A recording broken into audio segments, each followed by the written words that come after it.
couple of weeks ago, I was at a cemetery much like this. It was for the funeral of my grandmother. And even though it was a somber occasion, it was very joyful because she loved the Lord and lived a full life.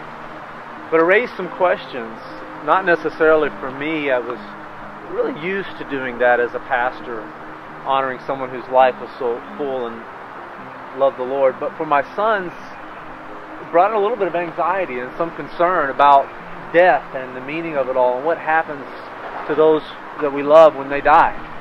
You know, while we expect one day to bury our older relatives, the reality is that it reminds us every time we're in a cemetery that death is no respecter of age or person. And I know that many of our church and people we know and love have confronted death, children, spouses. You know, it brings up a lot of questions. I think some of the emotions that death brings when it comes in an unexpected way, whether it's a sibling, God forbid a child or a spouse, even the fear or dread of something like that happening can evoke some responses in us where death seems very powerful and intimidating even. And in a place like this where we say death and all his friends are, we wonder, what does God's Word have for us in response to something like that?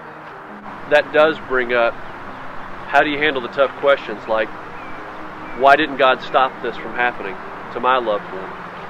What do I do with the resentment in my heart? What do I do with the anger and the fear and the judgment that I feel sometimes? You know, it really does bring us to one of the biggest questions of life, is that we all have to come to grips with how we're going to handle death and all of his friends.